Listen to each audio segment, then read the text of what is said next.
Deandre Ayton is in the process of finalizing a contract buyout, according to ESPN. I've also read, according to Mark Stein, that Deandre Ayton will be able to clear waivers officially Wednesday at 5 p.m. Free agency starts Monday. So that's when it begins. Officially Monday at 6 p.m. That's when free agency will begin, which is right now. Actually, it's funny. Well, it's not 6 p.m., but you get what I'm saying. So Portland has decided to release DeAndre Ayton, and I guess some people are wondering why would Portland get rid of Ayton. I think the obvious answer is that they're high on their other two young centers they have drafted in the last 2 years. Last year, they drafted Donovan Klingon. I don't know how he did last year with the Blazers. I'm looking up his stats. They're solid for the amount of minutes he got. He only got 19 minutes, but he's averaging 6.5 points, 7.9 rebounds, 1.6 blocks. So I'm guessing they assume that if this Klingon guy got more minutes, his numbers will just jump. And then they drafted that Chinese center just a few days ago. His name is, I'm trying to remember what his name is. Yes, and now I remember Yang Hansman. They drafted him a few days ago, and I'm sure they're pretty high on this guy also. So I guess their rationale was they already have two young centers that they're fully invested in, and they just weren't invested in Aiden anymore. What I believe was a few years ago when Portland got Aiden, they thought that he was going to become a breakout star for them, that Aiden had complained in Phoenix he wasn't getting enough touches, and he was frustrated about that. And that once he left, that he believed he could become a star, and I think Portland probably believed that too. And obviously, he didn't become a star in Portland. He was just the same type of player he was in Phoenix, a very solid to above average player, but not a star or even all star, but pretty good. You look at his numbers in Portland the last few years. They're not bad. He averaged a double-double the last 2 years. Last year, he averaged 16.7 points per game, 11.1 rebounds. And this year, he averaged 14.4 points, 10.2 rebounds, and one block. So he was pretty good when you look at the numbers, but obviously he didn't impact winning because Portland has been garbage the last 2 years. But then again, you look at how many games he's played the last 2 years. It's not many. Last season, he only played 40 games. The year before, he only played 55 games. So if you do the math, the last 2 years, on average, he's missed about 33 games per season. That shows that he hasn't been able to be healthy. So that's like a nutshell of just Aiden as a player. I think, like I said, he's solid to good, but not great.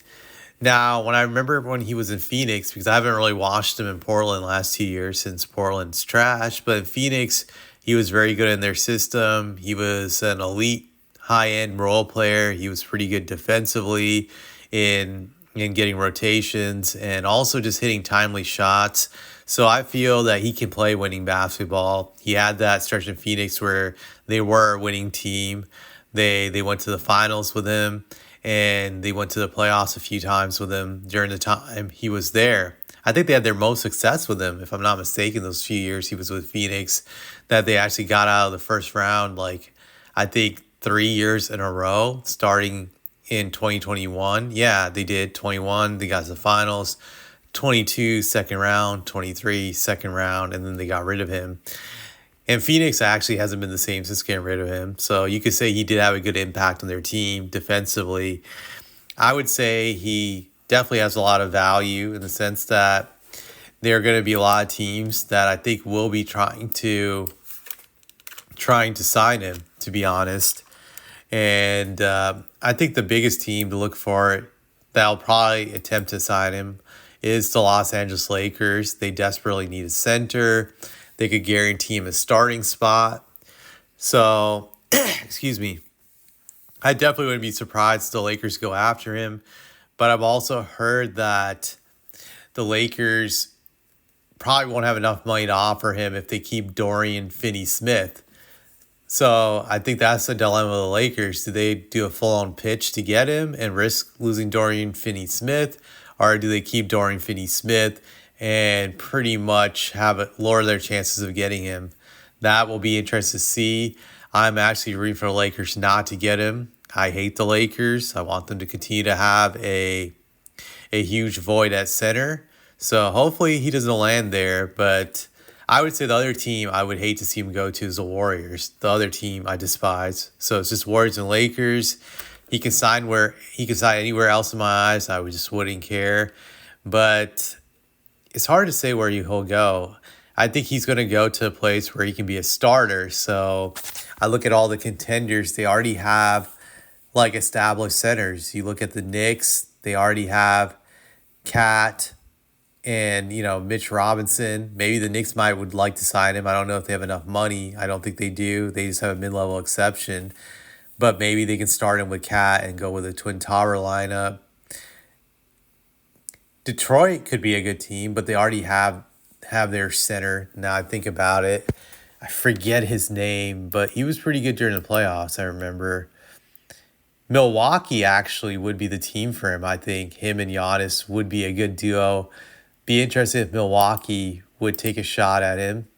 Brook Lopez is up there in age. If I'm the Bucks, I probably would go after him and just go full-on pitch to see if I can get him. That would be a great place for him. Just going to look at the Eastern Conference, break it down. Let's see. Orlando, another team I think he could be a starter on. Definitely an opening there. I would say Orlando, Milwaukee. Those are teams he could go to. In the East, I think that really need a starting center. Maybe Miami. Granted, they play Bam at center. Maybe Miami will make a pitch at him to start there. And you look at the West.